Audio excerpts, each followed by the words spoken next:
नमस्कार, मैं हूं सुरेश चौहान के और आप देख रहे हैं बिंदास बोल।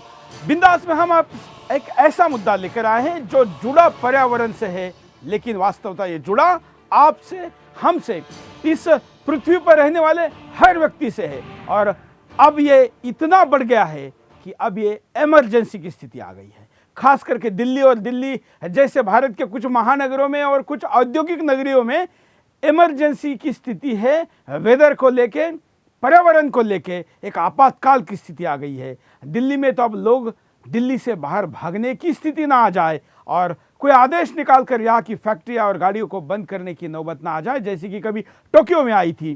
क्या ये भी यहाँ पर हो सकता है क्या?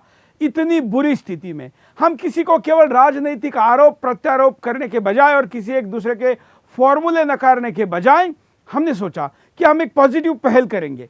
इस देश के देशवासियों को पूछेंगे कि इसमें वो क्या सहयोग कर सकते हैं, क्या सलाह दे सकते हैं, क्या कंट्रीब्यूशन कर सकते हैं। दो प्रकार से, एक तो कम से कम हम कैसे प्रदूषण फैलाएं और दूसरा जो फैला रहा है उसको कैसे रोकें। और इसलिए आज हम आपके सामने ये बिंदास बोल आपने और हमने मिलकर, सरकार ने मिलकर क्या करना है इस पर करने जा रहे हैं। और इसलिए आज बड़ी चिंता के साथ, बड़े चिंतन के साथ इस विषय को हम आगे बढ़ाएंगे।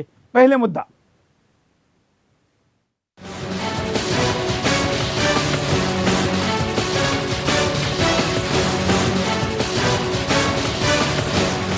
एक बार फिर से वही बहस तेज हो गई है जिसे हम और आप हर दिन दो चार होते हैं, जो दिन के 24 घंटे हमारे शरीर को केवल बीमार ही नहीं बल्कि बहुत और बहुत बीमार बना रहा है। जिस समस्या ने बच्चों से लेकर युवाओं तक को अपनी चपेट में ले लिया है। जी हाँ, हम बात कर रहे हैं प्रदूषण की, जिस समस्या से केवल भारत ही नहीं बल्कि पूरी दुनिया प्रभावित है। तेजी से बढ़ते ग्लोबल वार्मिंग ने पूरी दुनिया को चिंता में डाल दिया है। पिघलते ग्लेशियर और लगातार बढ़ते समुद्र के जल स्तर ने प्राकृतिक असंतुलन की स्थिति पैदा कर दी है। समुद्रों की सतह बढ़ने से तटों का कटाव शुरू हो गया है, जिससे आने वाले समय में निश्चित तौर पर तटीय इलाकों का एक बड़ा हिस्सा समुद्र में डूब जाएगा। इस प्रकार कोस्टल इलाकों में रहने वाले लोगों की जिंदगी खतरे में पड़ जाएगी। लोग बेघर हो जाएंगे और हमारे पर्यावरण में तेजी से प्राकृतिक असंतुलन पैदा हो जाएगा, जिसका ताज़ा उदाहरण चेन्नई में आई प्राकृतिक आपदा है, उत्तराखंड त्रासदी है और जम्मू कश्मीर में आई बाढ़ है। पर्यावरण पर शोध कर रहे वैज्ञानिकों का मानना है कि पिछले एक दशक में प्रदूषण बड़ी ही तेजी से बेहद खतरनाक स्तर तक पहुंच गया है। Centre for science and environment यानी कि CSI का दावा है कि दिल्ली में प्रदूषण आपातकाल की स्थिति बन चुकी है, जो लोगों की सेहत के लिए जानलेवा साबित हो रही है। जानकारों का ये भी मानना है कि दिल्ली ही नहीं बल्कि भारत के लगभग सभी महानगर प्रदूषण की जद में आ गए हैं। गाँव और छोटे शहरों की हालत भी ज्यादा अच्छी नहीं है। पिछले 10 सालों में धरती की औसतन तापमान में 0.3 से 0.6 डिग्री सेल्सियस की बढ़ोतरी हुई है। आशंका यही जताई जा रही है कि आने वाले समय में ग्लोबल वार्मिंग में और अधिक बढ़ोतरी होगी।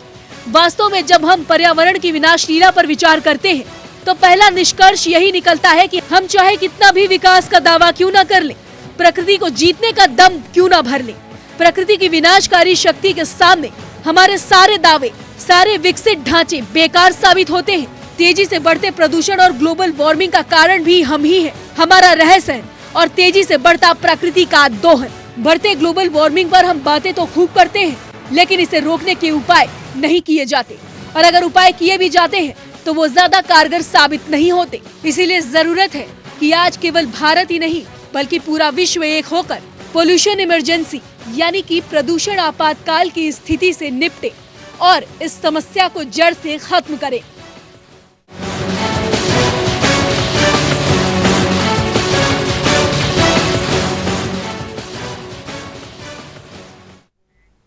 हमारे साथ पर्यावरण विशेषज्ञ सुनील दहिया जी जुड़े हैं। दहिया जी, आपका स्वागत है बिंदास बोल में।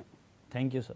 आपके साथ सारे कॉलर जो कि हमेशा की तरह बिंदास में घर में बैठकर फोन करते हैं, वीडियो के द्वारा वीडियो कॉल करते हैं और अपनी प्रतिक्रिया विभिन्न तरीकों से हम तक पहुंचा। हम सब मिलकर अब चिंतन की शुरुआत करते हैं कि आखिर इस देश में पोल्यूशन इमरजेंसी ऐसी स्थिति क्यों आई है।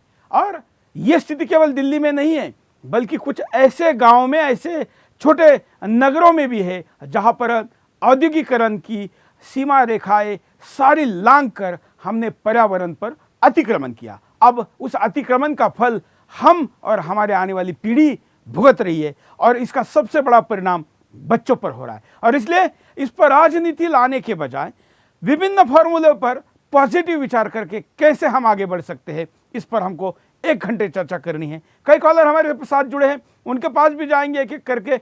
नया फॉर्मूला, नया कॉलर, पुरानी बात ना करे, राजनीतिक आरोप प्रत्यारोप ना करे, पर्यावरण को बचाने के लिए सजेशन दे, ये आज के बिंदास का रुख है। हम सुनील दहिया जी के पास चलते, उसके बाद कॉलर के पास चलेंगे। सुनील जी, देखिए, मैं आपको, जैसे कि आपने बात की शुरुआत में ही कहा कि आजकल प्रदूषण बहुत ज़्यादा बढ़ गया और ये सिर्फ दिल्ली तक ही सीमित नहीं है, जिसकी हम बार बार बात करते हैं और बार बार कहा जाता है कि प्रदूषण दिल्ली में और सिर्फ सर्दी के मौसम में ये पॉल्यूशन पाया जाता है, जबकि ये सत्य नहीं है।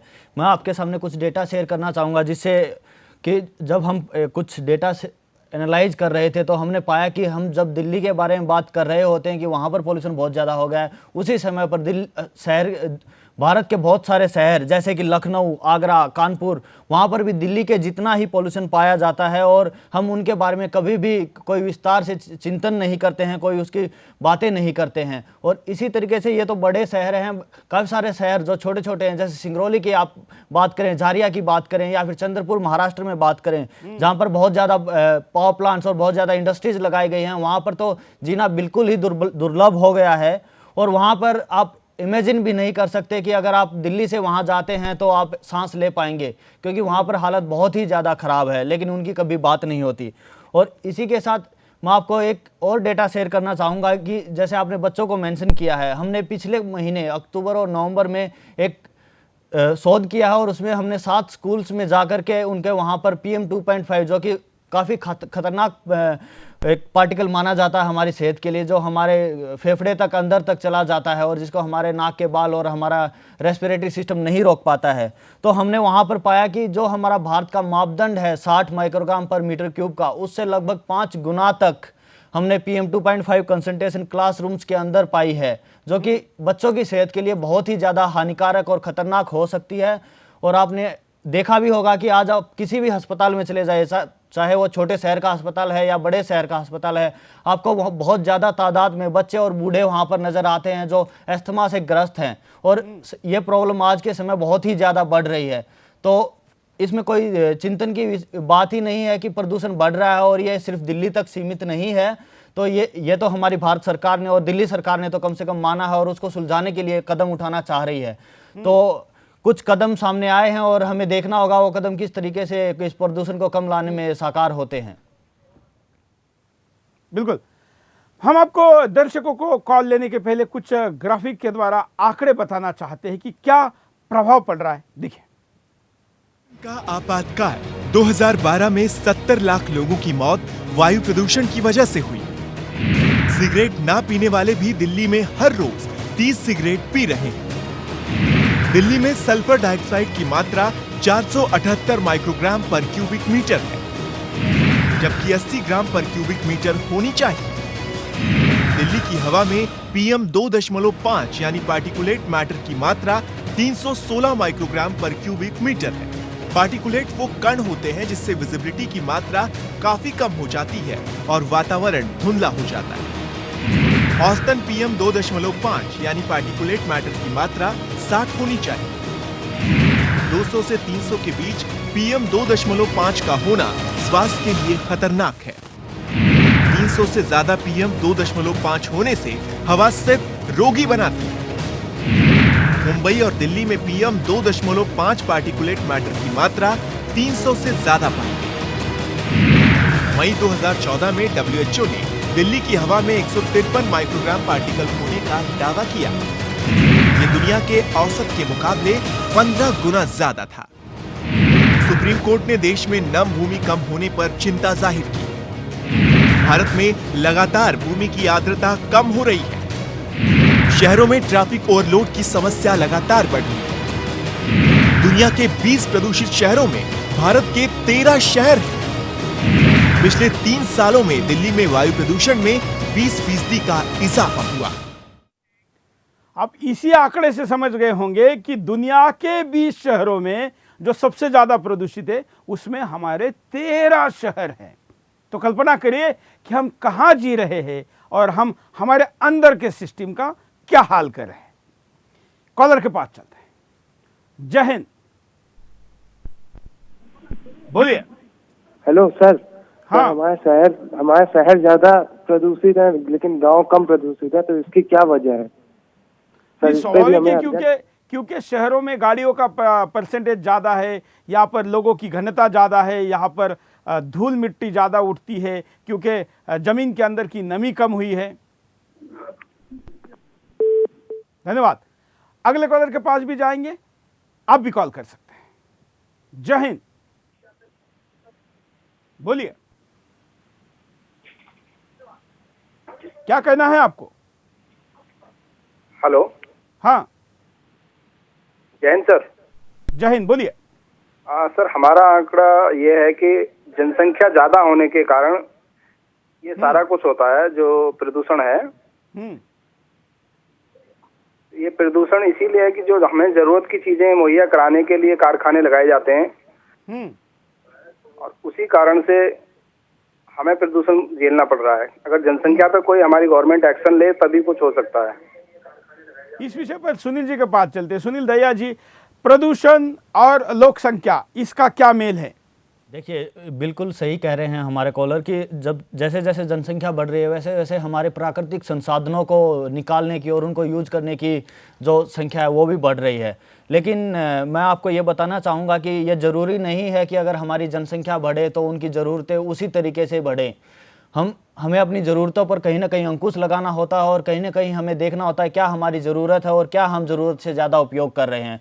तो उस तरीके से हम कह सकते हैं कि जनसंख्या का एक इम्पैक्ट होता है प्रदूषण के ऊपर, लेकिन उसको कुछ हद तक कंट्रोल किया जा सकता है।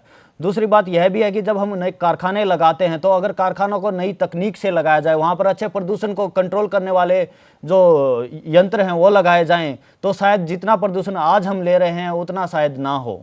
तो मैं यही कहना चाहूँगा, जनसंख्या डेफिनेटली हमारा एक इम्पैक्ट होता है जनसंख्या का प्रदूषण के ऊपर, लेकिन उसको अच्छे नई तकनीक के उपकरण, नई तकनीक इस्तेमाल करके और अपनी ज़रूरतों तक ही सीमित करके हम कंट्रोल में रख सकते हैं। तो इसका मतलब जो अनावश्यक जनसंख्या बढ़ा रहे उनको भी कहना चाहिए कि जरा जनसंख्या कम करो। बिल्कुल सर, जनसंख्या किसी भी प्राकृतिक चीज़ को जब हम दोहन ज़्यादा करने लग जाते हैं या उसका उपयोग ज़्यादा करने लग जाते हैं तो डेफिनेटली हमें एक गलत रास्ते की तरफ ले जाता है। तो कहीं ना कहीं जनसंख्या को जिम्मेदार ठहराया जाएगा, लेकिन जनसंख्या को जिम्मेदार ठहराने के साथ हम इस बात से दूर नहीं भाग सकते कि जो हमारे कल कारखाने हैं या जो हमारे ज़रूरतें बनाने की जो फैक्ट्रियां हैं वहाँ पर प्रदूषण को कम किया जा सकता है अगर वो अच्छी तकनीक और नई तकनीक का इस्तेमाल करें। या फिर जिस तरीके से हम कोयले पर आधारित बिजली पर बहुत ज़्यादा निर्भर हैं और उसको बहुत ज़्यादा वेस्ट भी करते हैं अपने घरों में, अपने ऑफिसेज में, अगर उसको कम किया जाए और नए साधनों की तरफ बढ़ा जाए जो कि प्राकृतिक संसाधन है जैसे रिन्यूएबल एनर्जी, सोलर एनर्जी, अगर उनकी तरफ बढ़ा जाए तो डेफिनेटली हम प्रदूषण को कम करने में साकार हो सकते हैं। बिल्कुल, हम हर चीज़ से पैसे को जोड़ कर देखते हैं। जैसे हम डीजल डालते समय भी हम गाड़ी का जो हर महीने 2 महीने पर जो पोल्यूशन का सर्टिफिकेट लेना चाहिए, उसके लिए जो टेस्टिंग करना चाहिए, उसके लिए गैरेज में गाड़ी समय पर भेजनी चाहिए, गाड़ी के टायर क्लच पेड समय पर बदलना चाहिए, ऑयल बदलना चाहिए, इन चीज़ों पर ध्यान नहीं देते पैसे बचाने के लिए। लेकिन ध्यान रहे, जितने पैसे आप बचाना चाह रहे हैं उससे कई गुना ज़्यादा आप डॉक्टर को देते हैं, भले खुद के रूप में देते हो, अपने बच्चों के रूप में देते हो, समाज के रूप में देते हो, और सबसे ज़रूरी आप अपनी आयु कम कर रहे हो। पैसों में गिनोगे तो फिर खुद ध्यान में आएगा कि हम कितनी बड़ी गलती कर रहे हैं। कॉलर के पास चलता है। जय हिंद सर, मैं रोहतक से बोल रहा हूँ। हाँ हेलो सर, ऐसा है जब हम कोई भी जैसे रोड नया बनाते हैं तो पेड़ जो है सबसे बाद में लगाते हैं, तो मेरा ये सुझाव कि पेड़ को सबसे पहले लगाया जाए, रोड बनने से पहले ही। और दूसरा मेरा ये सुझाव है कि लोग जो गाड़ियां ले लेते हैं उनके पास पार्किंग की जगह होती नहीं, उससे कई दिक्कत होती है, आपस में गलियों में झगड़ा भी होता है, तो उसके ऊपर भी थोड़ी सख्ताई होनी चाहिए कि कोई भी आदमी गाड़ी को पार्क जो है वो गाड़ी को अंदर गली के अंदर पार्किंग नहीं करे। ये थोड़ा दो मुद्दे हैं। सुनील जी के पास चलते हैं। सुनील जी, पेड़ लगाना कितना बड़ा सोल्यूशन अभी है? क्या कितनी संभावना है कि जैसे दिल्ली में क्या उतनी जगह भी है कि जितना पेड़ लगाना चाहिए? क्या ये भी सोल्यूशन हो सकता है और कितने प्रतिशत हो सकता है? देखिए, जब हम पेड़ों की बात करते हैं तो डेफिनेटली पेड़ प्रदूषण को, जो PM 2.5 पार्टिकल है, ये एक हवा में कण होते हैं और इनको अगर कोई भी रुकावट आती है तो ये उस रुकावट के ऊपर लगकर रुक जाते हैं और ये घरों के अंदर तक नहीं पहुंचते। तो आपने देखा होगा कि जहां पर बहुत ज़्यादा पेड़ पौधों की संख्या पाई जाती है, वहाँ पर अगर कोई स्कूल है या कोई घर है, उसके अंदर का जो प्रदूषण है वो काफ़ी कम होगा, बजाय कि अगर कोई स्कूल एक रोड साइड पे बना हुआ है तो डेफिनेटली वो कम करते हैं। और उसके साथ ही जो हमारा बड़ा मुद्दा है जो कि जलवायु परिवर्तन का है, जो पेड़ पौधे हैं हमारे CO2 जो वातावरण के लिए बहुत ही खतरनाक है और जिसकी वजह से तापमान बहुत बढ़ता जा रहा है, उसको भी लेकर के ऑक्सीजन में बदलते हैं। तो उस तरीके से पेड़ पौधे लगाना बहुत ही अहम है। अब दूसरी बात आती है कि क्या दिल्ली में और दूसरे शहरों में वो उतनी जगह बची हुई है पेड़ पौधे लगाने के लिए कि हम रोड के साइड में पेड़ पौधे लगाएं? मैं आपको कहना चाहूँगा कि हाँ, बिल्कुल बची हुई है। और लगाने से ज़्यादा हम जब कोई नया रोड बनाते हैं तो हम उस रोड को बनाने के लिए बहुत सारे पेड़ पौधे काट देते हैं। अगर हम कह रहे हैं लगाने के लिए हमारे पास जगह नहीं है तो क्या काटने के लिए हमें विवश होना पड़ता है? और क्या ये ज़रूरी है? क्या हम रोड को थोड़ा डाइवर्ट नहीं कर सकते, या फिर उन पेड़ पौधों को अगर काट रहे हैं तो एक काट रहे हैं, 10 को कहीं और नहीं लगा सकते? तो डेफिनेटली पेड़ पौधे लगाने चाहिए। क्या अगर हम ये कहें कि दिल्ली में अब इस पोल्यूशन को लाइफस्टाइल बदले बगैर गाड़ियां ऐसी चलती रहे, लेकिन पेड़ लगा के अगर रोकना हो तो कितने लाख पेड़ लगाने होंगे? देखिए सर, दिल्ली में अगर इस तरीके से अगर हम कहें कि इसी लाइफस्टाइल पे हम चलेंगे और अब हमें घर में 4 गाड़ी चाहिए और चार सदस्य हैं तो अलग अलग गाड़ी लेके जाएंगे, तो आप कितने भी पेड़ पौधे लगा लीजिए, दिल्ली में उतनी जगह नहीं बची है कि ये दिल्ली के प्रदूषण को बहुत ज़्यादा कम कर दें। तो सॉल्यूशन तो इसी बात में है कि जहाँ पर जगह है पेड़ पौधे लगाए जाएँ और लाखों में लगाए जाएँ। कोई 100 और 1000 पेड़ पौधे लगाने से काम नहीं चलेगा। और उसके साथ ही हमें अपना गाड़ियाँ, अपनी ज़रूरतें संभालनी होंगी। हमें पब्लिक ट्रांसपोर्ट की तरफ शिफ्ट होना होगा। जैसे कि अगर हम एक गाड़ी में एक आदमी बैठ के जा रहे हैं और अगर कोर्ट ने कहा मतलब गाड़ियों का अनावश्यक उपयोग नहीं होना चाहिए, लेकिन जैसे कल ग्रीन ट्रिब्यूनल ने भी कहा कि एक बस 10 गाड़ियों का पोल्यूशन करती है। देखिए, एक बस अगर 10 गाड़ियों का पोल्यूशन करती है और उन 10 गाड़ियों में अगर एक एक आदमी ही जा रहा है तो बस की जो कैपेसिटी होती है वो 50 की होती है और उन 10 गाड़ियों में 10 आदमी ही जाएंगे, तो फिर भी हमारा पोल्यूशन बहुत कम होगा। और दूसरी बात महत्वपूर्ण यह भी है कि जो हम गाड़ी होती हैं ज़्यादातर डीजल पर आधारित होती हैं और जो हमारी दिल्ली में बसें चल रही हैं वो CNG पर आधारित हैं। तो जो PM 2.5 पार्टिकल्स का पोल्यूशन होता है वो बस में एज कम्पेयर टू गाड़ी बहुत कम होता है। और सिर्फ गाड़ियां ही इसके जिम्मेदार नहीं है, बहुत सारे कारखाने, जैसे कि दिल्ली सरकार ने कहा था कि हम जो थर्मल पावर प्लांट है बदरपुर का, उसको हम रोकेंगे, उसके ऑपरेशन को रोकेंगे, क्योंकि वो 710 मेगावाट उसकी कैपेसिटी है, वो कम कैपेसिटी पे बना रहा है, उसकी उम्र पूरी हो गई है, पोल्यूशन बहुत ज़्यादा कर रहा है। तो उसी तरीके से पावर प्लांट्स को उसको दिल्ली के आसपास भी, क्योंकि दिल्ली ही एक ऐसी जगह नहीं है जहाँ से पोल्यूशन वहीं से निकल कर वहाँ रहता है। एयर पोल्यूशन की कोई बाउंड्री नहीं होती, ये हरियाणा से आता है, पंजाब से आता है, उत्तर प्रदेश से आता है, राजस्थान से आता है। तो हमारे दिल्ली के बाहर भी जो बहुत बड़े सोर्सेज हैं, जैसे कि पावर प्लांट है, इंडस्ट्रीज हैं और जो भी पोल्यूटिंग सोर्सेज हैं, अगर हम उनको हाई पोल्यूशन डे पे कुछ समय के लिए अगर रोक दें, और जैसे कि चाइना में किया गया, आज से 4 दिन पहले चाइना में रेड अलर्ट घोषित किया गया था और वहां पर बहुत ज्यादा पोल्यूशन था। चाइना ने क्या किया कि बहुत सारे कारखानों की गतिविधियां रोक दी, पावर प्लांट्स की गतिविधियां रोक दी, ओड इवन के तरीके से गाड़ियां चलाई और 3 दिन के अंदर पोल्यूशन कंट्रोल में आ गया उनका। तो दिल्ली में अगर ऐसी इमरजेंसी डिक्लेयर की जाती है, रेड अलर्ट डिक्लेयर किया जाता है, तो जो स्थिति चाइना में हुई, हम उससे कितना दूर है अभी? देखिए, हम उस डायरेक्शन में बढ़ रहे हैं, हम उन चीज़ों के बारे में बात कर रहे हैं, लेकिन आज भी हमारे पास ऐसा कोई सिस्टम नहीं है जिसमें हम कोई हेल्थ एडवाइजरी या रेड अलर्ट सिस्टम जारी किया जा सके। और अगर हम वो कर भी रहे हैं तो चाइना में कितना % हो गया था, जो आज हमारे यहाँ का रेशियो है 2.5 से 300, तो वहाँ पर कितना है? वहाँ पर सर ये जो पोल्यूशन की मात्रा है वो, वहाँ हमारा जो मापक है जो एयर क्वालिटी इंडेक्स का 0 से 500 तक का, और वहाँ पर वो 1000 तक नापा जाता है। तो चाइना में 750 के ऊपर चला गया था वो मानक, और अगर ये जो सारे मेजर्स उन लोगों ने इफेक्ट में लेके आए, 3 दिन के अंदर वो 35 के करीब आ गया था। तो डेफिनेटली हम जो गतिविधियां, पोल्यूटिंग गतिविधियां हैं, उनको अगर रोकें, उन पर कंट्रोल लगाएं तो पोल्यूशन को कम किया जा सकता है। लेकिन ये अगर आप सिर्फ दिल्ली की बाउंड्री के अंदर, NCT नेशनल कैपिटल टेरिटरी की बाउंड्री के अंदर एक्टिविटी रोकेंगे तो शायद उसको कम ना किया जा सके। आपको आसपास की जो एरिया है जहाँ से हवा बह रही है उस समय के ऊपर, तो उधर भी आपको ये गतिविधियां लागू करनी होंगी और इन पर कंट्रोल करना होगा। बिल्कुल। हम एक सिगरेट के ऐड देखते हैं, इससे हम तुलना करते हैं हमारे गाड़ियों से निकलने वाले और इंडस्ट्री के धुएं से। देखिए, को ये हुआ क्या? कहीं राख है तो कहीं धुआं धुआं। हवा में ये कैसा जहर, आहिस्ता आहिस्ता ये मरता शहर। एक मौत की सौगात है जलती हुई जो तेरे हाथ है। आखिर इस शहर को हुआ क्या? मनाही है, कानून है, फिर भी सिगरेट का जुनून है। क्यों कोई कुछ नहीं बोलता? चुपचाप धुएं को क्यों झेलता? हो गई बर्दाश्त की अब इंतहा। बुझे सिगरेट बीड़ी दिखे जलती जहां। पब्लिक प्लेस पर सिगरेट पीना मना है, उल्लंघन करने पर होगा जुर्माना। धूम्रपान न करें न करने दें। मनुष्य के स्पंज समान फेफड़े हवा सोखने के लिए बने हैं, लेकिन कुछ लोग फेफड़ों को बीड़ी सिगरेट का धुआं सोखने के लिए इस्तेमाल करते हैं।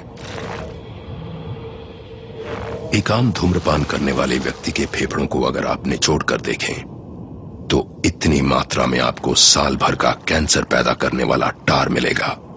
इतना टार आपको बीमार, बहुत बीमार बनाने के। आपने जो सबसे लास्ट में देखा कि एक स्पंज को निकालकर जो टार निकाला जाता है, वो एक सिगरेट पीने वाले व्यक्ति के लिए ये विज्ञापन है। लेकिन आप क्या जानते हैं कि भारत के 100 शहर ऐसे हैं जहां का हर व्यक्ति सिगरेट पिए बगैर 30 सिगरेट के पोल्यूशन की मात्रा के बराबर का पोल्यूशन सिगरेट की तरह फेफड़ों में लेता है। तो आप कल्पना करिए, दुनिया का कोई चेन स्मोकर भी 10 से ज़्यादा या कम से कम 30 सिगरेट तो नहीं पीता होगा, लेकिन ऐसे महानगरों में और शहरों में रहने वाले लोग 30 सिगरेट रोज पीते हैं। तो आप कल्पना करिए कि जो टार उस स्पंज से निकल रहा था वो आपके हमारे फेफड़े से कितना निकलेगा। सुनील जी, इसकी गंभीरता तो बहुत बड़ी दिख रही है। मतलब जब मैं आज इस शो के लिए भी सोच रहा था और अभी भी ये सारी चीज़ें सामने आ रही है और आप जो बता रहे हैं, इतने गंभीर मुद्दे पर समाज क्यों गंभीर नहीं है? सिगरेट की विज्ञापन चलती है, नो स्मोकिंग जोन बना है, लेकिन ये गाड़ियों के पोल्यूशन के लिए नहीं क्यों है? देखिए, सबसे पहले इसमें देखने की बात यह होगी कि सिगरेट का धुआं भी लोगों को नज़र आ जाता है और उसको जो हमें नज़र आता है उससे हमें डर लगता है। लेकिन वायु प्रदूषण एक ऐसी चीज़ है जो कि हमें शायद नज़र नहीं आ रही हमारी आंखों के सामने, और हमें जब हम सांस लेते हैं उसी समय कोई बीमारी नहीं होती या अस्थमा होता है, हमारे बच्चों को होता है क्योंकि हम जो बड़े हो गए, हमारे फेफड़े थोड़ा डेवलप हो गए हैं और इन द एंड हमारा जो जीवन काल है वो कम होगा, लेकिन वो हमें नज़र नहीं आ रहा है। हमारे बच्चों को अस्थमा होता है, वो हर रोज़ वो उस तरीके से शिकायत नहीं करते हैं, सिर्फ सर्दी के मौसम में या बहुत ज़्यादा होता है तब, या फिर वो कभी कभी वो शिकायत करते हैं, और हम मर नहीं रहे हैं उससे अभी। लेकिन अगर इसी तरीके से हम इस प्रदूषण को अपने अंदर लेते रहे तो प्रदूषण के कणों में कुछ हैवी मेटल्स भी अटैच हो सकते हैं और वो हमें कैंसर भी दे सकते हैं। और आप देख रहे होंगे कि अस्थमा, कैंसर और ये सारी बीमारियां बहुत ज़्यादा बढ़ रही हैं आज के समय। जब हमारी उम्र हो जाती है तो क्या हम सोच सकते हैं कि हमारी उम्र हमसे पहले वाली पीढ़ी के जितना जी सकते हैं? क्या हम 90 साल की उम्र जी सकते हैं? नहीं। ये इसी कारण है कि हम बहुत ही हानिकारक वातावरण में रह रहे हैं, बहुत ही हानिकारक सांसें अपने अंदर ले रहे हैं, जिनका असर हमें एकदम से नज़र नहीं आता और इसलिए हम उसको सीरियस नहीं ले रहे हैं। लेकिन अभी इसको गंभीरता से लेना होगा, क्योंकि ये ना केवल आपसे बल्कि आपके आने वाली पीढ़ी से भी जुड़ा है, पीढ़ियों से भी जुड़ा है। और इसलिए आपके गाड़ी का धुआं भले ही आपके गाड़ी के पीछे धुआं फेंककर पिछले वाले को नुकसान पहुंचा रहा हो, लेकिन आप ध्यान रखिए गाड़ी आपके आगे भी चल रही है। रुकते एक छोटे से ब्रेक के लिए, ब्रेक के बाद फिर आएंगे बिंदास बोल।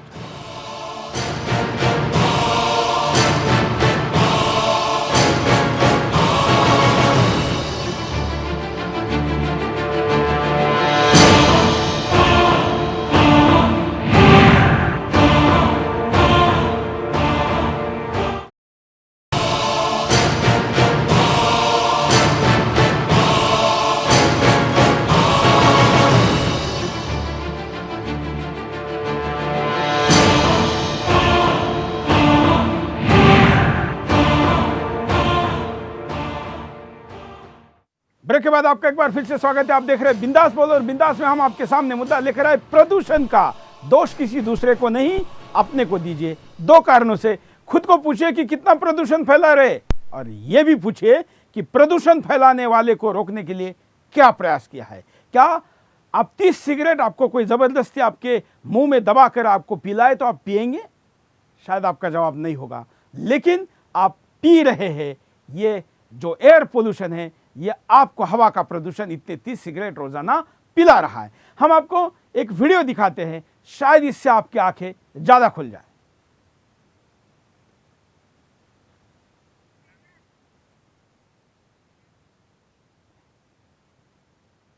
When the pump is switch off, मतलब ये फेफड़ा है हमारा, जिसको प्रयोगशाला के अंदर हमको बताया गया है कि हवा भरी तो वो कैसा था, और अब सिगरेट भरकर उसमें हवा जा रही है, मतलब सिगरेट का धुआं अंदर जब खींचा जा रहा है तो इस पर क्या असर पड़ रहा है, यह हम आपको दिखाते हैं। ये वीडियो को गंभीरता से देखिए।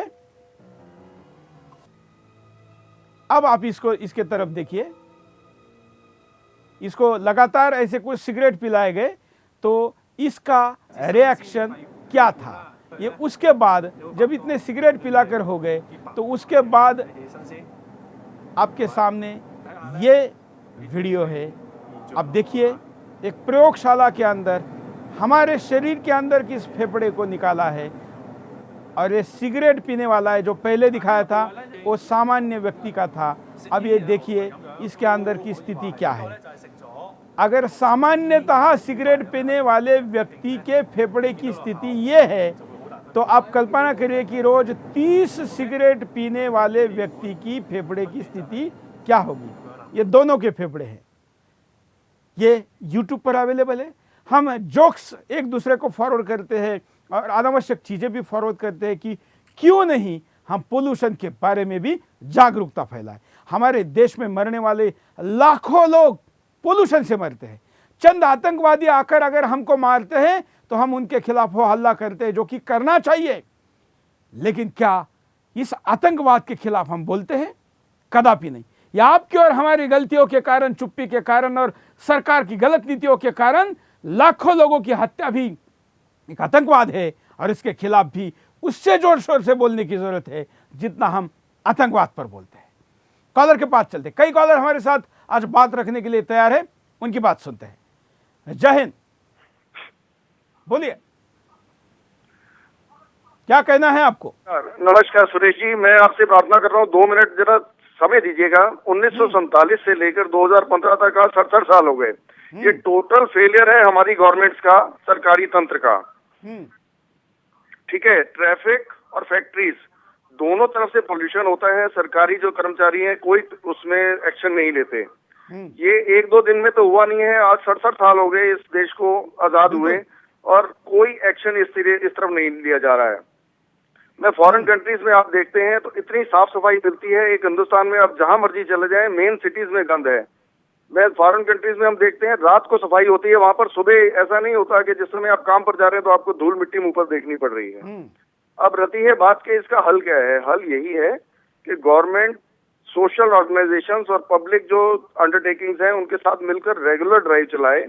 यहाँ के जो नेता हैं वो MLA, MP, councillors local area wise public के साथ मिलकर रेगुलर ड्राइव चलाएं। इसके लिए हॉर्टिकल्चर और ग्रीनरी के ऊपर खास ध्यान दिया जाए, और पब्लिक ट्रांसपोर्ट का अरेंजमेंट बहुत जरूरी है करना, क्योंकि ये सब कुछ हम बात कर रहे हैं तो पब्लिक ट्रांसपोर्ट जो बेसिक सपोर्ट नहीं होगी तो ये चीजें कैसे रुक सकती हैं।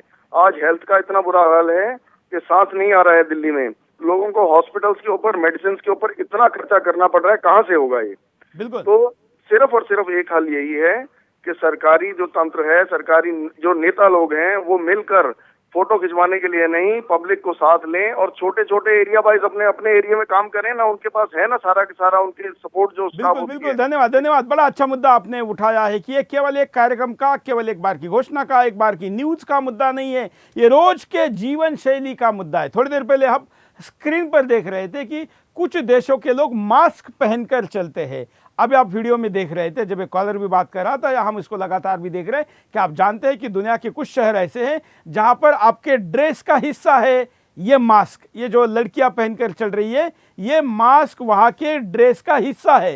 एक प्रतीकात्मक तौर पर दिखाने के लिए वहां के मूर्तियों को भी मास्क लगाया गया है। ये वहां के शहरों की पोल्यूशन की स्थिति है। क्या आप हम भी मास्क लगाकर दिल्ली में चलेंगे?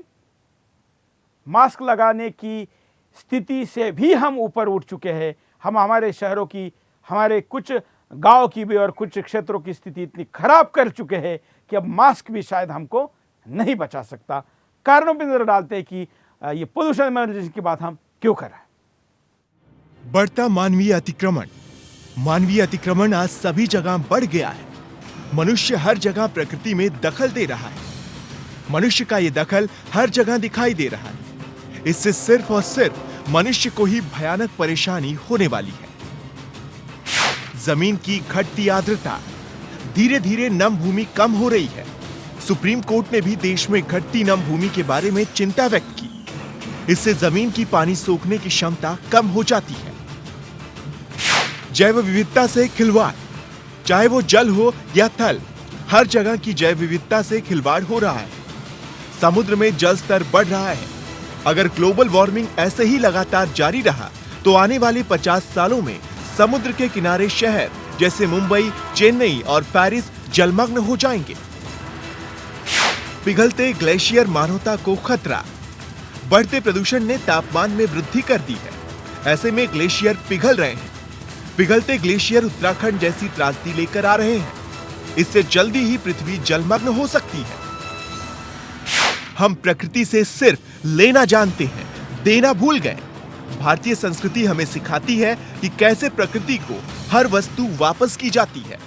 इससे प्रकृति का संतुलन बना रहता है। चाहे वो यज्ञ के जरिए खुशबू के रूप में प्रकृति को सामग्री वापस की जाए या फिर दिए जलाकर। प्राचीन भारतीयता से दूर होता समाज। प्राचीन भारतीय सभ्यताओं में प्राकृतिक संतुलन बनाने का हर जगह प्रमाण मिलता है।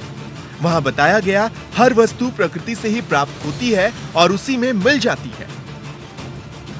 आधुनिक जीवन शैली के नाम पर प्रकृति से खिलवाड़। हमने आधुनिकता के नाम पर प्रकृति में हर उस जगह दखल शुरू कर दी जिसकी कोई जरूरत नहीं है। इससे प्राकृतिक संतुलन बिगड़ गया है। इस कार्यक्रम को देखते देखते अभी एक दर्शक ने मैसेज किया है जो मैं आपको आई वॉच पर पढ़कर बता रहा हूँ। उसने कहा है कि जिस प्रकार का आपने चेन स्मोकर्स का वीडियो दिखाया है इसको आप यूट्यूब पर डालिए और मैं अपने कंपनी के अंदर जो चेन स्मोकर है, जो खुद तो सिगरेट पीते ही है लेकिन हमको भी पिलाते हैं, उनको भी हम ये वीडियो दिखाकर जागरूक कराएंगे। विवेक, कंपनी सेक्रेटरी।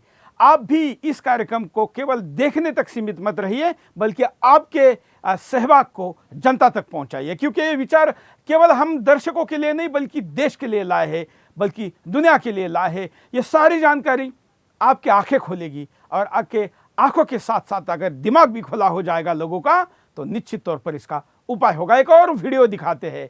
कई वीडियो लोग हमको मैसेज करके भेज रहे हैं जिसको हम आपके सामने दिखा रहे हैं। ये 2 प्रकार के फेफड़े आपके सामने है। एक तरीके से उसको डेमोस्ट्रेट करने के लिए आपके सामने रखा गया है और आप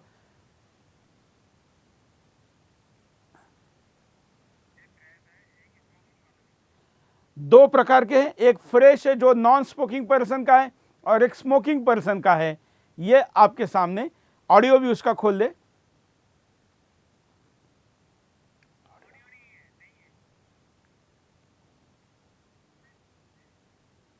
अब ये देखिए, ये सिगरेट पीने वाले और पोल्यूटेड शहर में रहने वाले व्यक्ति का फेफड़ा है। इसमें ये हवा भरकर उसकी זה גידולים סרטניים. מלא גושים זה הגידולים, נכון, נכון, נכון מאוד. אוקיי? זה לא מתנפח בצורה אחידה, זה נקרע, זה ריאות של בן אדם מעשן. אבל זה אחרי שהוא מת, איך פתאום נהיו גידולים? आप देख रहे हैं, אחרי שהוא מת. ये स्मोकिंग और शहरों में रहने वाले व्यक्ति का है। कितना खतरनाक है। ये वो दोनों तरफ के आप फेफड़े देखिए। ये है शहर में ना रहने वाला और सिगरेट न पीने वाले व्यक्ति का। जो दूसरा है वो शहर में रहने वाला और सिगरेट पीने वाले व्यक्ति का है।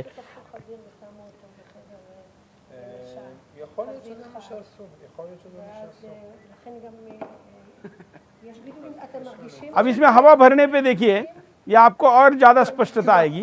यह हवा भरने पे चॉक ऑफ हो जाता है क्योंकि यह हवा के लिए बना है, लेकिन यह हवा के बजाय फूल जा रहा है, हवा निकलने के लिए जगह नहीं है क्योंकि उसमें पार्टिकल्स घुसकर वो एक तरीके से चॉक ऑफ हो चुका है। तो जो हवा को पास करने के लिए बनाया गया है, एयर फिल्टर भी वहाँ पर काम होना चाहिए, लेकिन वो काम होने के बजाय वहाँ पर वो चॉक ऑफ हो गया है। सुनील दहिया हमारे साथ जुड़े हैं, उनके पास चलते हैं। सुनील जी, इतने खतरनाक वीडियो और फोटो देखने के बाद तो मुझे लगता है कि लोगों को सोचने के लिए तो मजबूर होना पड़ेगा। जी बिल्कुल, बिल्कुल सोचने पर विवश होना पड़ेगा। और ये सिर्फ स्मोकिंग करने वाले लोगों के लिए नहीं है। जैसा कि आपने बोला, भारत के बहुत ज़्यादा शहर इस कैटेगरी में आते हैं जहां अगर हम स्मोक ना भी कर रहे हों तब भी हम स्मोक कर रहे होते हैं। जैसे कि मैं बताना चाहूँगा, नवंबर का अगर आंकड़ा हम लेते हैं कि उसमें आगरा, अहमदाबाद, दिल्ली, फरीदाबाद, जयपुर, कानपुर, लखनऊ, मुजफ्फरनगर, पटना, पुणे और वाराणसी, ये सभी शहर 30 में से लगभग 20 दिन से ज़्यादा यहाँ पर हमारा जो स्टैंडर्ड है उससे ज़्यादा पाई गई है यहाँ पर प्रदूषण की मात्रा। और अगर इन शहरों में हमें रेड अलर्ट घोषित करना होता तो आधे से ज़्यादा महीना कुछ शहरों में और कम से कम 7 शहरों में 20 दिन से ज़्यादा रेड अलर्ट होता। तो ये दिखा रहा है कि प्रदूषण उस हानिकारक मात्रा तक पहुंच चुका है जहां हम अगर सिगरेट को पार कर चुका है, अतिक्रमण कर चुका है। यस, बिल्कुल मात्रा को पार कर चुका है। और हमारा जो स्टैंडर्ड है वो भी 500 तक ही मापता है इस पोल्यूशन को, जबकि बहुत सारी जगह पर वो 500 को 2 बार क्रॉस कर जाए। आनंद विहार जैसे हम एग्जांपल लेते हैं, वहां पर 900 से पार भी हमारा पोल्यूशन इंडेक्स पहुंच सकता है। लेकिन क्योंकि हमारा चाइना के उस शहर से भी ज्यादा खतरनाक स्थिति है जहां पर लोगों ने रेड अलर्ट डिक्लेयर करके शहर छोड़ दिया था। जी बिल्कुल बिल्कुल सही कह रहे हैं आप। चाइना में जो बीजिंग और जिहान की अगर हम बात करते हैं तो बीजिंग के कंपैरिजन में दिल्ली में प्रदूषण की मात्रा लगभग 2 गुनी पाई गई है पिछले अप्रैल से लेकर अभी नवंबर तक का अगर हम डेटा देखते हैं तो बहुत ही चिंतनीय विषय है कि हम उस दुनिया के सबसे ज़्यादा प्रदूषित शहर जो कि बीजिंग आज से 5 साल पहले माना जाता था उससे भी आगे निकल गए और हम रुकने का नाम नहीं ले रहे और इस हालत को और ज़्यादा खराब किए जा रहे हैं। बिल्कुल, कई कॉलर आज जुड़े हैं और मुझे बड़ा खुशी का एहसास हो रहा है कि ऐसे मुद्दे पर भी हिंदुस्तान के हमारे दर्शक अपनी बात को रखना चाहते हैं, क्योंकि ये मुद्दा तो कुछ लोगों को टेक्निकल महसूस हो रहा था। लोग कहते थे कि आज के कार्यक्रम में कॉल ज़्यादा आएंगे कि नहीं, लोग बोलेंगे कि नहीं ऐसे मुद्दे पर, लेकिन आतंकवाद के मुद्दे पर जितने कॉल आते हैं उससे भी ज़्यादा कॉल है। और यही हमारे आंखें और दिमाग खुलने की संकेत है कि हम चेत रहे हैं। कॉलर के पास चलते हैं। जय हिंद। हेलो, नमस्कार सर। बोलिए। कहना चाह रहा था, ये मतलब जो हमारी सड़कों के ऊपर ये एक तो नीलगिरी और सफेदे के वृक्ष सरकार लगाती है तो ये मतलब प्रदूषण फैलाते हैं, टीवी के कीटाणु फैलाते हैं। और सर ये मतलब इनको उठाकर पीपल, नीम और बड़ के पेड़े लगाने चाहिए। और एक पीपल है जो 15 पेड़ों इतनी ऑक्सीजन देता है सर। अगर 1 लाख मतलब पीपल के पेड़े लगा दी जाएं तो 15 लाख पेड़े ऑटोमेटिक लग जाएंगे सर। मैं इतना ही बोलना चाहता था सर। धन्यवाद। बड़ा अच्छा मुद्दा है, बहुत अच्छी बात आपने कही है। सुनील जी, बहुत शॉर्ट में बताइए कि क्या ऐसे ही डेकोरेटिव पौधे लगाने के बजाय पीपल जैसे, तुलसी जैसे पेड़ों को या स्पेसिफिक कौन से पेड़ों को ज्यादा महत्व देना चाहिए, पेड़ और पौधों को? सर बहुत ही सही कह रहे थे कि हम आजकल जो पेड़ लगाते हैं वो एक ही किस्म के पेड़ लगाते जा रहे हैं, जिससे ना तो सिर्फ कि पोल्यूशन की मात्रा बढ़ रही है और वो पेड़ अपना काम नहीं कर पा रहे हैं, बल्कि जो जैव विविधता है वो भी खत्म होती जा रही है। तो इन्होंने बिल्कुल सही कहा है कि जैसे पीपल और ये जो बड़े पेड़ होते हैं जो बहुत ही घने होते हैं और ऑक्सीजन भी ज़्यादा रिलीज करते हैं CO2 लेके, उनको डेफिनेटली लगाना चाहिए। और जैसे कि इन्होंने मेंशन किया पीपल, बरगद, नीम और इस तरह के पौधे रादर देन जो एक सफ़ेदा जो ये कह रहे थे, उस तरीके के एक ही तरीके के पेड़ अगर हम लगाते हैं रोड के दोनों तरफ या कहीं बाग में, उससे कहीं अच्छा होगा अगर हम वहाँ पर 10 किस्म के पेड़ पौधे लगाएं, जिससे जैव विविधता बनेगी, धरती की उर्वरा शक्ति बढ़ेगी और वायु प्रदूषण भी बहुत ज़्यादा कम होगा। बिल्कुल, अगले कॉलर के पास चलते हैं। नए नए मुद्दे बताकर शॉर्ट में कॉल अपना पूरा करें। अगले कॉलर। जय हिंद। हेलो, बोलिए। हेलो, जय हिंद। जय हिंद, मैं यशपाल गुप्ता बोल रहा हूँ। मेरा एक सजेशन ये है कि जितनी भी रेलवे किनारे की जगह है और रोड के किनारे की जगह है वहां पर टोटल में जो है जड़ी बूटियों के पौधे लगा दिए जाए, तो उससे क्या पोल्यूशन भी कम होगा और दवाइयों के लिए पेड़ पौधे भी मिलेंगे। दूसरा, हम जो बाजार में साग सब्जी सामान लेने जाते हैं तो कपड़े का थैला लेके जाए तो कम से कम पॉलीथीन का यूज कम से कम उपयोग करें। और अब धन्यवाद। ऐसे नए नए मुद्दे। अगले कॉलर। जय हिंद, बोलिए। सर मेरा नाम रजत अवस्थी और मैं कानपुर से बोल रहा हूँ। सुरेश जी। हाँ,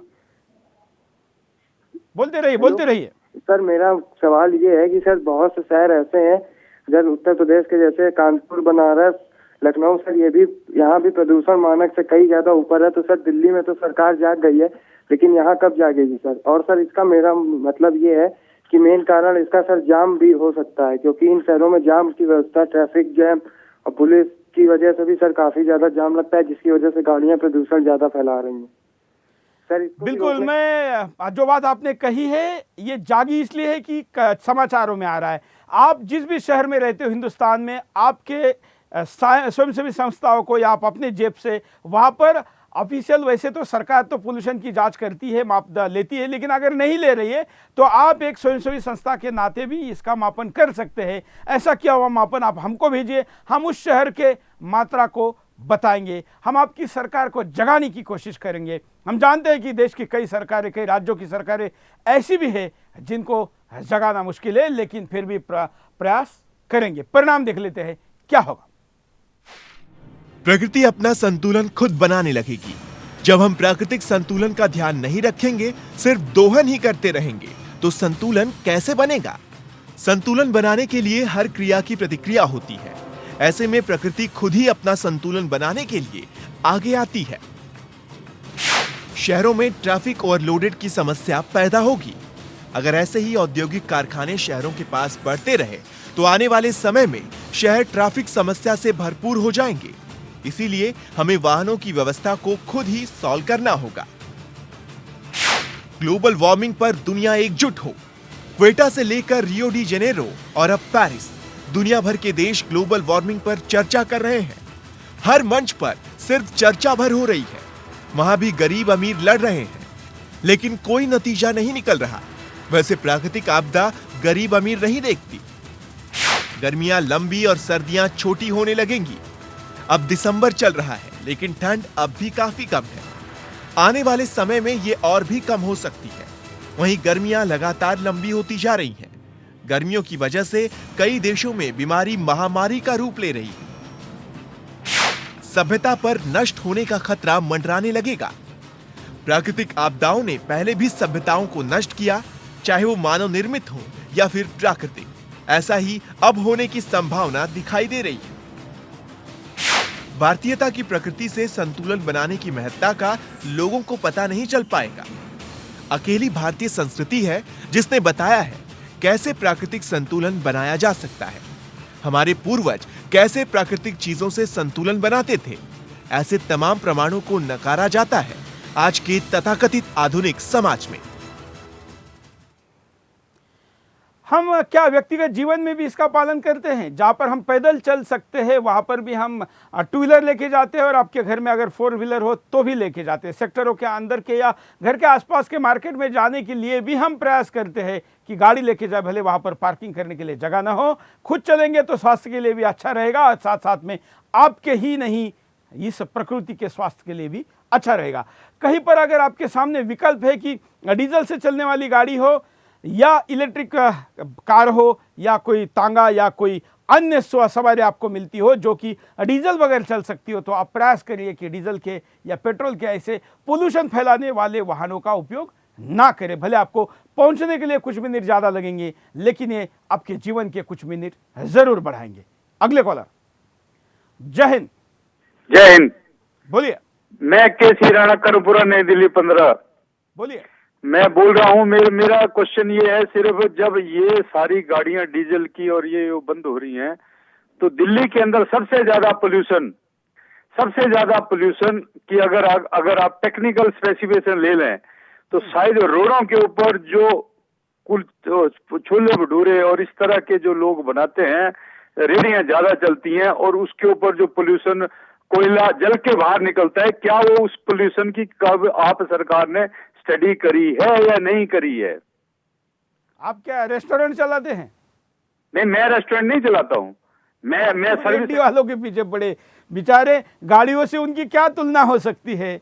सारे दिल्ली भर में कितने रेड्डी वाले होंगे? ये भी आप सही कह रहे हैं कि पोल्यूशन उससे भी होगा, लेकिन पहली शुरुआत जहां से करनी है वो तो गाड़ी और बड़ी कंपनियों से करनी होगी ना। नहीं, वो बड़ी कंपनियां छोटी कंपनियों से हो रही है। वो बड़ी कंपनियों के पास तो 2-2, 4-4 गाड़ियां हैं, और हमारे पास मेरा सर्विस का प्रोविजन है। मेरा कोई ऐसा रेस्टोरेंट नहीं है। धन्यवाद। अगले कॉलर के पास चलते हैं, जल्दी जल्दी अपनी बात को रखें। जय हिंद, बोलिए। हेलो सुरेश जी, पहले तो मैं आपका बहुत बहुत धन्यवाद करता हूं जो आप पूरी दिल्ली में पोल्यूशन के लिए जो मुहिम चला करके सलाह ले रहे हैं। इसमें मेरा कहना ये है कि दिल्ली में अगर आप पोल्यूशन को कंट्रोल करना चाहते हैं तो आपको एक समान करना होगा। गरीब आदमी के पास तो 1000 सीसी की गाड़ी है और अमीर आदमी सिर्फ बड़ी बड़ी लग्जरी जो गाड़ी लेकर के चल रहे हैं। हमें इन गाड़ियों को सिर्फ साधन के रूप में इस्तेमाल करना है। हमें 1600 सीसी की गाड़ी एक समान कर दें कि दिल्ली में 1600 सीसी से ऊपर गाड़ी नहीं चलेगी, तो मैं समझता हूँ कि बहुत पॉल्यूशन इसका नीचे आ जाएगा। बिल्कुल, जो एसयूवी गाड़ीज होती है उन गाड़ियों में बड़े बड़े इंजन लगे होते हैं, सामान्यतः 1000 सीसी की यूज करते हैं लोग। 4-5 लोगों तक 1000 सीसी की गाड़ी चल सकती है, लेकिन 6,500 सीसी की भी गाड़ी एक व्यक्ति के लिए यूज होती है। प्रयास करिए कि आप अकेले प्रवास न करें और आपके साथ कोई ना कोई हो तो ये सीसी डिस्ट्रीब्यूट करके। अर्थात कार पुलिंग का एक अच्छा उपाय है, कई शहरों में शुरुआत हुई है, दिल्ली में भी हुई। आपके पैसे भी बचाएंगे। बस प्रतिष्ठा के साथ समझौता करने वाला भाव लगाने के बजाय पर्यावरण के साथ सहयोग का भाव मन में पैदा करिए। अगले कॉलर। जय हिंद।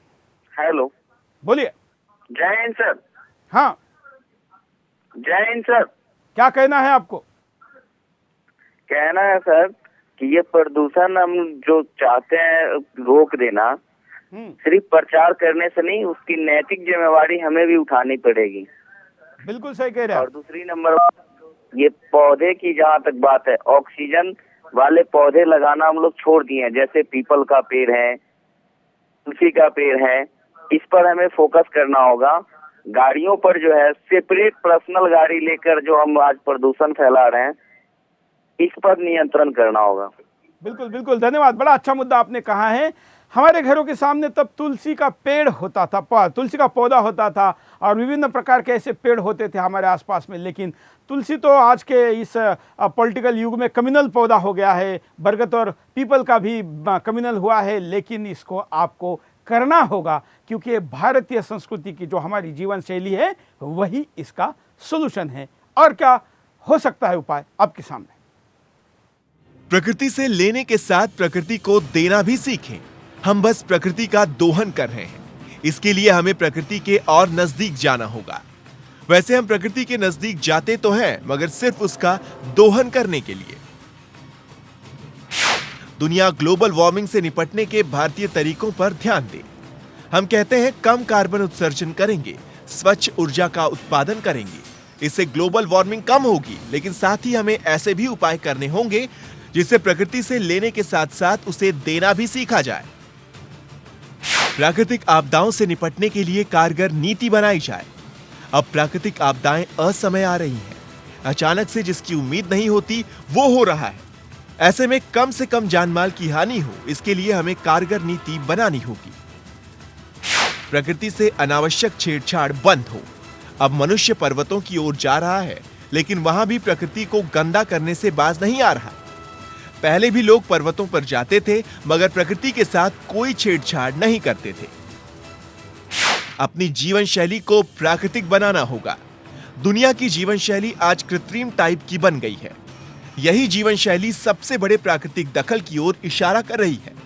अगर हम वाकई प्राकृतिक आपदाओं से बचना चाहते हैं तो हमें अपनी जीवन शैली में बदलाव लाना होगा। सुनील जी के बाद चलते। सुनील जी, एक सबसे कठोर ऐसा कोई उपाय बताना, बचा हो तो एक 5 सेकंड के अंदर। जो सबसे बड़ा उपाय है वो है हमारा अपनी पब्लिक को सोचना होगा कि हम अपनी एक्टिविटीज़ में क्या कम से कम कर सकते हैं जो पोल्यूशन को ज़्यादा फैलाता है। और उसके साथ ही कल कारखाने और थर्मल पावर प्लांट, जो कोल की बात एक कॉलर ने लेके आए थे, वो सिर्फ रेहड़ी वाले नहीं चलाते। कोल के हमारा आज भी 60% बिजली कोयले से बनता है, जो हमें कोयला जलता हुआ नज़र नहीं आ रहा हमारे सामने, लेकिन कहीं वो जल रहा है हमारे देश में। तो उससे दूर जाना होगा, रिन्यूएबल्स की तरफ बढ़ना होगा, प्राकृतिक संसाधन, प्राकृतिक ऊर्जा की तरफ बढ़ना होगा और उस डायरेक्शन में हमें कठोर कदम उठाने होंगे और अपनी जीवन शैली को थोड़ा सा कंट्रोल में रखकर। बिल्कुल, सबसे बड़ा उपाय है भारतीय जीवन शैली, भारतीय संस्कृति, हमारी जो हिंदुस्तानी परंपरा है। हम यहाँ पर सवेरे उठकर कहते थे कि पृथ्वी पर जब बेड से उठकर हम बिस्तर से उठकर जब पृथ्वी पर पैर रखने के पहले हमारे यहाँ पर मंत्र होता है कि ये समुद्र वसने देवी पर्वत स्तन मंडले विष्णु पत्नी नमस्तुभ्यम पादस्पर्शम क्षमस्व में, मतलब ये धरती माता विष्णु की पत्नी, अगर मैं पैर तेरे ऊपर रख रहा हूँ तो मुझे इसके लिए माफ़ी कर। क्या इतना बड़ा भाव रखने वाला ये हिंदुस्तानी इस धरती का प्रणाम करने के तो दूर, माफ़ी मांगना तो दूर, उसको रोंदने कैसे लग गया। अपने जड़ों से दूर होने का क्या दुष्परिणाम होता है हम देख रहे। पश्चिम का अंधानुकरण जो हम कर रहे हैं यह हमको रोकना होगा। हमें अपने जड़ों की तरफ वापस जाना होगा, हमारे भारतीय जीवन शैली की तरफ लौटना होगा, जिससे कि हम भी बचेंगे और दुनिया को भी बचाएंगे। आज इसी की भी जरूरत है। आज के लिए इतना ही। जय हिंद।